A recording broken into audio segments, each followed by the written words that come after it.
आज का अपना पार्ट, दूसरा पार्ट है लिंग।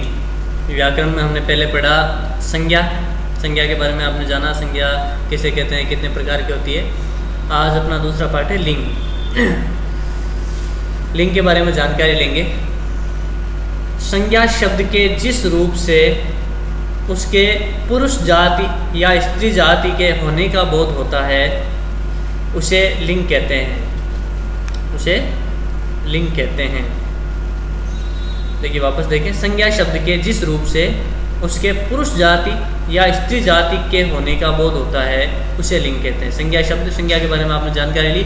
उन्हीं शब्दों में से कुछ पुरुष जाति के शब्द हैं, कुछ स्त्री जाति के शब्द हैं, तो उनमें अंतर करना है। पुरुष जाति के शब्द जितने भी हैं या स्त्री जाति के, उन शब्द को मिलाकर हम क्या कहेंगे, लिंग। उनकी पहचान करना लिंग कहलाता है। जैसे लड़का, पुरुष, लड़की, स्त्री, गाय, बैल, रीता, रमेश, किला, हवेली, ताला, चाबी, चाकू, छुरी आदि। ये शब्द सारे के सारे जिनका अलग अलग पुरुष जाति के शब्द भी हैं इनमें से, स्त्री जाति के शब्द भी हैं इनमें से, लेकिन ये सारा जो बोध होता है हमें, जिनसे हम जिस प्रकार से हम जानकारी करते हैं इनकी, उसे हम लिंग कहते हैं।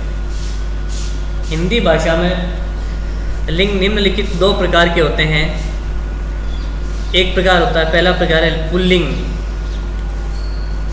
जिन शब्दों से पुरुष जाति का बोध होता है वे पुल्लिंग कहलाते हैं।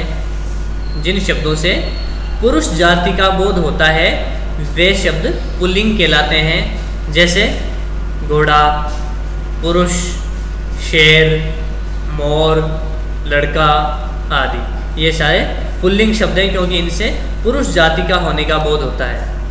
अब देखिए लिंग का दूसरा भेद, लिंग के हमने दो भेद पढ़े कि दो भेद होते हैं, तो दूसरा भेद है स्त्रीलिंग। जिन शब्दों से स्त्री जाति का बोध होता है वे स्त्रीलिंग कहलाते हैं। जैसे घोड़ी, स्त्री, शेरनी, मोरनी, लड़की आदि। अब देखिए जब कुछ शब्द दिए गए हैं, नीचे कुछ पुल्लिंग और स्त्रीलिंग शब्द दिए जा रहे हैं, इन्हें ध्यानपूर्वक पढ़िए और समझिए। पुल्लिंग और स्त्रीलिंग के जोड़े दिए जा रहे हैं, उदाहरण दिए जा रहे हैं, आप इन्हें समझिए कि कौन सा शब्द पुल्लिंग और कौन सा स्त्रीलिंग होता है। जैसे पुत्र पुल्लिंग शब्द है, इसका स्त्रीलिंग रूप दिया हुआ है पुत्री। इसी तरह से धोबी, धोबिन पुल्लिंग शब्द। युवक, उसका स्त्रीलिंग रूप होगा युवती। इसी तरह से घोड़ा, स्त्रीलिंग शब्द होगा घोड़ी। इसी तरह से काफ़ी लंबी फहरिस्त दी हुई है और इस सूची को पढ़ना है ध्यान से। और इनमें स्त्रीलिंग पुल्लिंग शब्दों के जोड़े दिए गए, ये पुल्लिंग शब्द हैं, ये स्त्रीलिंग शब्द हैं और आगे भी दिए हुए हैं। इसी तरह से इन सबको पढ़ना है और समझना है किस तरह से पुल्लिंग और स्त्रीलिंग शब्द होते हैं, किस तरह से पहचान होती है इनकी, क्या अंतर होता है इनमें। अब देखिए प्रश्नोत्तर। तो पहला प्रश्न, लिंग किसे कहते हैं, उदाहरण सहित लिखिए। लिंग की परिभाषा आपने पढ़ी थी और लिंग की परिभाषा आपको लिखनी है, उदाहरण भी लिखने हैं, उदाहरण सामने दिए हुए हैं। फिर लिंग कितने प्रकार के होते हैं, प्रत्येक के 3-3 उदाहरण दीजिए। ये भी हमने पढ़ा लिंग के कितने प्रकार होते हैं और 3-3 उदाहरण भी देने, 3-3 शब्द लिखने उदाहरण में। निम्नलिखित शब्दों के, तीसरा प्रश्न देखिए, ये पहला और दूसरा तो करना है ही, तीसरा है निम्नलिखित शब्दों के लिंग लिखिए। शेर, शेर का स्त्रीलिंग शब्द आप देखें, सूची में मिल जाएगा, देखें और लिखें।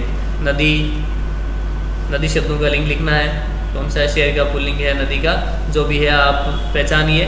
भाई, माता, कवि, शेरनी, छात्र, विदुषी, इन सब के आपको लिंग लिखने हैं। विदुषी शब्द ध्यान रखना, विद्वान, विद्वान शब्द का स्त्रीलिंग होता है, ध्यान दें। इस सूची में नहीं दिया हुआ है या दिया हुआ है तो ध्यान से देखें। निम्नलिखित शब्दों के लिंग बदल कर लिखना है, इन शब्दों के लिंग बदलना है और इनमें आए हुए शब्दों के अनुसार इनमें लिंग बदलना है और आपको लिखने हैं। जैसे भील, भीलनी, देवर, देवरानी। इसी तरह से आगे और शब्द दिए हुए हैं। अगला जैसे स्त्री, पुरुष। यहाँ एक शब्द दिया हुआ कबूतरी। वास्तव में कबूतर शब्द होता है जो पुल्लिंग होता है और नित्य पुल्लिंग शब्द होता है, उसका स्त्रीलिंग स्वरूप बनाने के लिए हमें मादा शब्द जोड़ना पड़ता है साथ में, मादा कबूतर। तो ये गलत है, इसको मत करना, इसे छोड़ देना। इसके अलावा पहाड़, पहाड़ी, शेठ, शेठानी, मामी, मामा, अध्यापिका, अध्यापक, कवि, कवयित्री। कवयित्री लिखने में थोड़ा सा सावधानी रखना, इसकी मात्राएं किस तरह से लगती है, कैसे लिखते हैं, एक बार ध्यान से देख लेना। कवयित्री। लेखक, लेखिका।